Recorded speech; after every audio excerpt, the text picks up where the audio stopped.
Welcome to my channel. இன்றைக்கி நம்ம பார்க்க போகிற டாபிக் என்னென்னா, சென்ட்ரல் கவர்மெண்ட் எக்ஸாமுக்கு எல்லாத்துக்கும் பயன்படக்கூடிய ஒரு முக்கியமான டாபிக் தான். இது வந்து ஏசியன் ஹிஸ்ட்ரி பற்றி நான் பார்க்க போகிறோம். இதில் வந்து வேத காலத்தோட ப்ரீவியஸ் இயர் கொஷின் பேப்பர் பற்றி தான் நீங்கள் பார்க்க போகிறோம். இதில் வந்து எல்லா வருஷத்தோட ப்ரீவியஸ் இயர் கொஷின் பேப்பரும் இதில் இருக்குது. இதில் வந்து அந்த தனித்தனியால் இல்லை, எல்லா வருஷத்தோட ப்ரீவியஸ் இயர் கொஷின் பேப்பரும் இதில் எல்லாம் கவர் ஆயிரும். இந்த கொஷினை மட்டும் படிங்க, போதுமானது இந்த டாப்பிக்கில். பார்க்கலாமா? ஃபஸ்ட்டு கொஷின், வேதகால இலக்கியம் எப்போ இயற்றப்பட்டது? கிமு 1500 முதல் கிமு 600 வரை.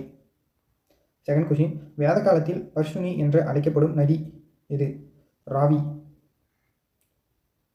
தேர்ட் கொஷின், சிந்து நதி சுமார் 2500 ஆண்டுகளுக்கு முன்பு ஈரானியர்களாலும் கிரேக்கர்களாலும் எவ்வாறு அழைக்கப்பட்டது? இந்தோஷ்.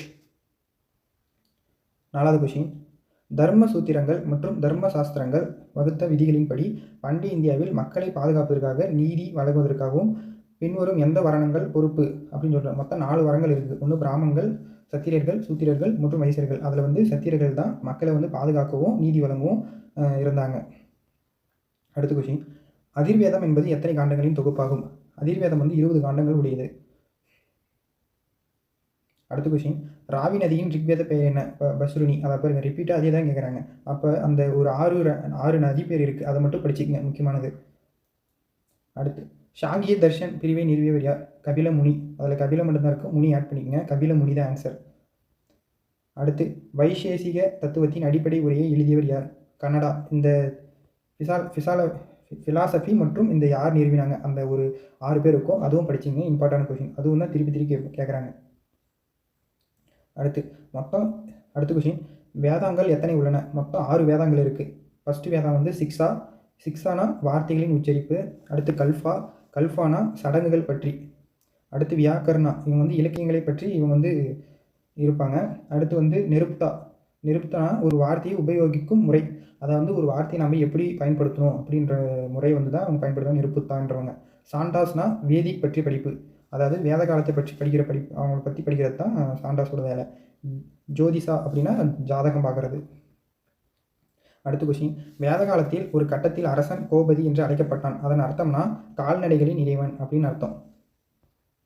அடுத்த கொஷின், இந்தியாவில் வேத நாகரிகம் டேஷ் ஆற்றங்கரையில் வளர்ந்தது. அதாவது நம்ம இந்தியாவில் வேத நாகரிகம் வந்து எங்கே தோன்றியதுன்னா சரஸ்வதி ஆற்றங்கரையில் தான் வளர்ந்தது. ஆனால் இப்போ வந்து சரஸ்வதி ஆற்றங்கரை வந்து இப்போ இல்லை, அழிஞ்சிருச்சு. அடுத்த கொஷின், ரிக்வேதத்தில் 1000க்கும் மேற்பட்ட புகழஞ்சிகள் இடம்பெற்றுள்ளன, அவை எவ்வாறு அழைக்கப்படுகிறது? ஸ்டுப்தா அப்படின்னு சொல்கிறாங்க. அடுத்த கொஷின், ரிக்வேதம் எத்தனை மண்டலங்களாக பிரிக்கப்பட்டுள்ளன? 10 மண்டலங்கள் உள்ளது. 1028 மந்திரங்கள் உள்ளன. 10,600 பாடல்கள் உடையது. அதெல்லாம் முக்கியமான இம்பார்ட்டண்டான பாயிண்ட்ஸ், அதெல்லாம் படிச்சுக்குங்க. அடுத்து, சத்தியமேவ ஜெயதே, இது எங்கேருந்து எடுக்கப்பட்டானா முண்டகோபன் இடத்துலேருந்து எடுக்கப்பட்டது. அடுத்த கொஷின், சடங்குகளுடன் கூடிய அட்டவணை கொண்ட வேதம் என அறியப்படுவது எது? எஜுர்வேதம். மொத்தம் வந்து 4 வேதம் இருக்குது. ரிக்வேதம், எஜுர்வேதம், அதிர்வன, சாம.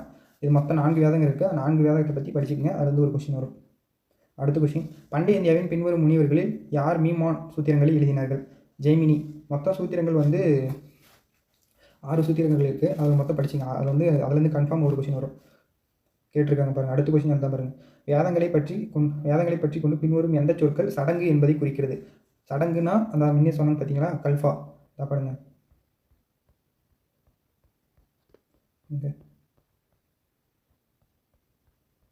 பாருங்க, இந்த வேதாங்களை வந்து கல்ஃபா அப்படின்னா சடங்கு அப்படின்னு இருக்கு பாருங்க. அப்போ இந்த 6 பாயிண்ட்ஸும் முக்கியமானது, படிச்சுக்கங்க. மொத்த வேதங்கள் பார்த்தீங்கன்னா 6 வேதங்கள் உள்ளன. அடுத்த கொஷின், வேத பாடல்களின் முக்கிய தொகுப்பு என்று அழைக்கப்படுவது என்னன்னா சமீதா. வேதங்கள், தர்மசூத்திரம், உபநிடதம், புராணங்கள் அனைத்தும் எந்த மொழியில் எழுதப்பட்டது? எல்லாமே சமஸ்கிருத மொழியிலிருந்து தான் எழுதப்பட்டது.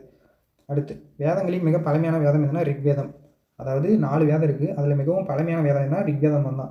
அதுக்கப்புறம் தான் யஜீர், சாம, அதிர்வன வேதங்கள் உள்ளன. பண்டைய இந்தியாவில் உள்ள வர்ம மக்கள் எத்தனை வகைகளாக பிரிக்கப்பட்டுள்ளனர்? மொத்தம் 4 மக்கள். யார்னா பிராமணர்கள், சத்திரியர்கள், சூத்திரர்கள், வைசியர்கள். மொத்தம் 4 பேர். இப்போ வந்து பிராமணர்கள் வந்து அவங்க வந்து படிக்கிறது, படித்து வேலைக்கு போகிறது. சத்திரியர்கள் வந்து மக்களை பாதுகாக்கிறது, நீதி வழங்குறது. அடுத்து வைசியர்கள் வந்து மந்திரங்கள் சொல்கிறது. ஆமாம், மந்திரங்கள் இல்லை, விவசாயம் பண்ணுறது.